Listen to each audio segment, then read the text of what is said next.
Hey everyone, welcome to another book review video. If you're new here, my name is Muskan and I consume content and I post reviews on it on my channel. As for today's discussion, the book of the hour is The Enemy by Sarah J. Adams.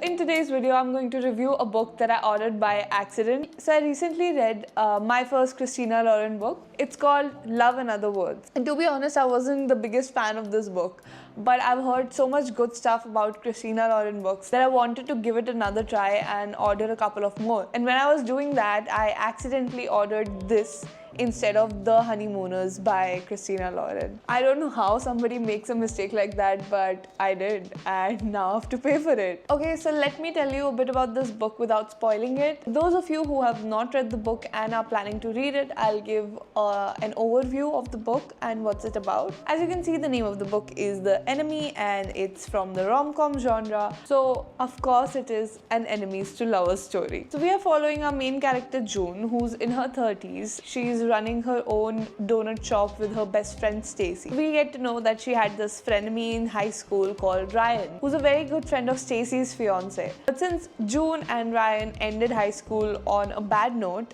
June has forbidden Stacy or her husband, whom I'm forgetting the name of, to ever speak about Ryan's whereabouts. In the first chapter, she's about to meet him. So she's about to meet him at Stacy's and her husband's combined bachelor party. And she has not heard from him or seen him or known about him in the past 14 years or so. So if you've had a rivalry in high school, you would know that you just want to show the other person up. And all of a sudden, she goes from successful business owner back to the high school girl who just wants to one-up her rival. And yeah, so June and Ryan meet and we get to see their frenemy rival interactions in the present time. And it's a fun short read. If you want to read it, I would say go ahead and do it. It's one of those cliche rom-com movies that you watch and then you forget about it because every story seems the same. And yeah, so that was the non-spoilery part of the video. If you've not read the book, you should go read it and come back for the spoiler section. Okay, so let's get into it. So I did not really have a lot of hope from this book since I did not know anything about it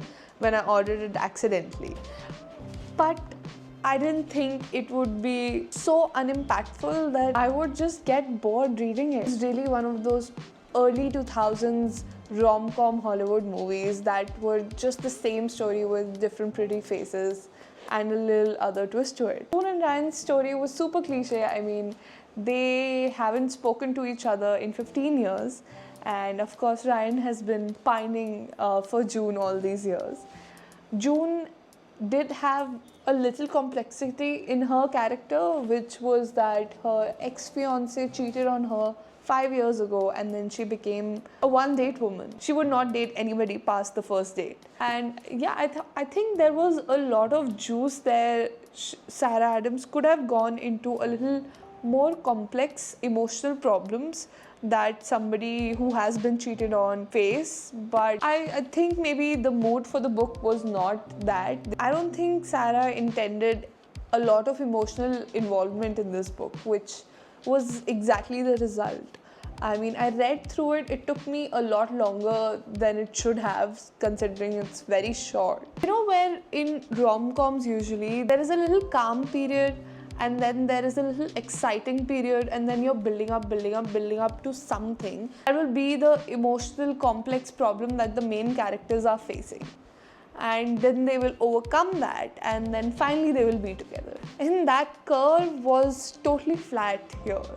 I mean, the only problem they actually had was admitting to each other that they actually like the other person. All the other characters, I mean, except for June, even Ryan, I did not really understand, scratch that. There was not a lot to understand about him. So the author is trying to tell us that he has been pining for June all these years. And he's not had anybody who he would want to adjust his career for. And he's a chef, he has 3 Michelin stars already. And he has an impressive career. Somebody like him living in another city, not having any emotional relationship for 15 years seems a bit extreme. And even if that actually happened, from what I read of June and Ryan's relationship in high school, it did not seem that there was a lot of substance in that crush, you know. In fictional stories, the high school crushes that make it to the end have a lot of backstory, that maybe they suffered together, maybe they had a lot of happy memories together. I think that aspect of June and Ryan's relationship was also missing, which really made it a little unbelievable that Ryan still has a thing for June. After Ryan and June warm up to each other, Ryan fully plans to ask June out, but he's not doing it because he knows that she has that one-date rule where she would not go on a second date if it was not life-changing. Ryan keeps on finding excuses to be with June, and technically they are on dates, like super comfy, cute home dates. They're cooking together, they're watching stuff together. But when Ryan actually asks June out, he flies her to Chicago to his apartment and shows her around his restaurant where he works. That's when June actually realizes how big of a deal Ryan is. Well, duh, a chef with 3 Michelin stars, I'm sure he is. And that's when June's insecurities start to kick in a little, because she doesn't want Ryan to compromise on his career because of her. And when they go to this event that Ryan had to go to, so Noah comes in, the guy whose job was rejected by Ryan to move to Charleston for June. And he realizes that June is the reason why his new restaurant will not have a chef like Ryan. So he says some things to June, and June becomes the typical female lead and just leaves the place. After a while, when Ryan actually realizes that June has left, is when I thought that I would stop reading this book. I mean, if they had done that cliche airport scene where Ryan is running towards June and he's stopping her from boarding the flight. She says no and boards the flight, but then comes back. I would have gagged. I would have literally gagged, because I was powering through most of it, but towards the end I was like, please don't do this. Please don't do this. And they didn't, but they did a underwhelming version of it. It fits the theme of the book. Ryan is running towards the airport, but he sees June is running from the airport and they find each other. And June, unlike in the rom-com cliches, actually admits her mistake and says that she was running back towards him. And that was my favorite thing about this book, the ending. It was not stretched out.